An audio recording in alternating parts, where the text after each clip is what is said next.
क्रिकेटच्या मैदानावर नवा इतिहास रचला गेलाय. फक्त 15 वर्षांचा, होय बरोबर ऐकलंय, अवघ्या 15 वर्षांचा वैभव सूर्यवंशी थेट टीम इंडियात दाखल झालाय. आणि यासोबतच त्याने मोडलाय तो विक्रम जो गेली 37 वर्ष क्रिकेटचा देव मास्टर ब्लास्टर सचिन तेंडुलकरच्या नावावर होता. कोण आहे हा युवा खेळाडू आणि काय आहे हा ऐतिहासिक विक्रम, चला जाणून घेऊयात.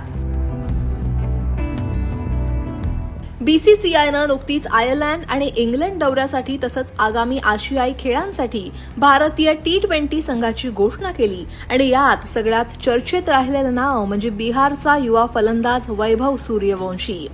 अवघ्या 15 वर्षाच्या वैभवला थेट भारतीय वरिष्ठ संघात स्थान मिळालंय. यामुळे तो भारतीय संघात निवड झालेला आतापर्यंतचा सगळ्यात तरुण खेळाडू ठरलाय. या निवडीमुळे वैभवनं मास्टर ब्लास्टर सचिन तेंडुलकरचा मोठा विक्रम मोडीत काढलाय. सचिन तेंडुलकरची 1989 मध्ये पाकिस्तान दौऱ्यासाठी पहिल्यांदाच भारतीय संघात निवड झालेली. त्यावेळी सचिन तेंडुलकर यांचं वय 16 वर्ष 181 दिवस होतं. त्यानं 16 वर्ष 205 दिवस वयात आंतरराष्ट्रीय क्रिकेटमध्ये पदार्पण करून इतिहास घडवलेला. पण आता वैभव सूर्यवंशीनं केवळ 15व्या वर्षी भारतीय संघात स्थान मिळवून सचिनचा हा तब्बल 37 वर्षांपासून अबाधित असलेला विक्रम आपल्या नावावर केलाय. जर त्याला आगामी मालिकांमध्ये पदार्पणाची संधी मिळाली तर तो सचिनपेक्षा सुमारे 1 वर्ष 114 दिवसांनी कमी वयात आंतरराष्ट्रीय क्रिकेट खेळणारा सगळ्यात तरुण खेळाडू ठरेल.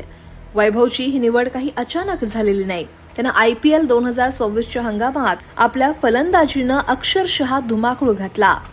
राजस्थान रॉयल्सकडून खेळताना या डाव्या हाताच्या फलंदाजानं जबरदस्त कामगिरी करत 776 धावा कुटल्या आणि 237.30च्या अविश्वसनीय स्ट्राईक रेटसह ऑरेंज कॅपही पटकावली. एका IPL हंगामात सर्वाधिक षटकार मारण्याचा ख्रिस गेलचा विक्रमही त्यानं मोडला. त्याच्या या धडाकेबाज कामगिरीमुळेच भारतीय संघातील त्याची निवड निश्चित मानली जात होती. भारतीय T20 संघाची घोषणा करताना निवड समितीचे अध्यक्ष अजित आगरकर यांनीही वैभवच्या कामगिरीचं कौतुक केलं. ते म्हणाले, इतक्या कमी वयात स्पर्धात्मक आणि दबावाच्या वातावरणात सातत्यानं उत्कृष्ट कामगिरी करणं ही मोठी गोष्ट आहे. तो सामन्याचा चेहरा मोहरा बदलू शकणारा खेळाडू आहे आणि त्याच्याकडून आम्हाला मोठ्या अपेक्षा आहेत. वैभवनं आपल्या कामगिरीच्या जोरावर स्वतःची निवड निश्चित केली आहे. त्याच्याकडे भारतीय क्रिकेटचं भविष्य म्हणूनही पाहिलं जात आहे. यापूर्वी वैभवनं बिहारच्या अंडर-19 संघातही आणि रणजी करंडकासारख्या स्पर्धांमध्येही सहभाग घेतलेला. तो 2011 मध्ये जन्मलेला आणि वयाच्या 12व्या वर्षीच वेणू मांडक ट्रॉफीमध्ये बिहारच्या अंडर-19 संघासाठी खेळलेला.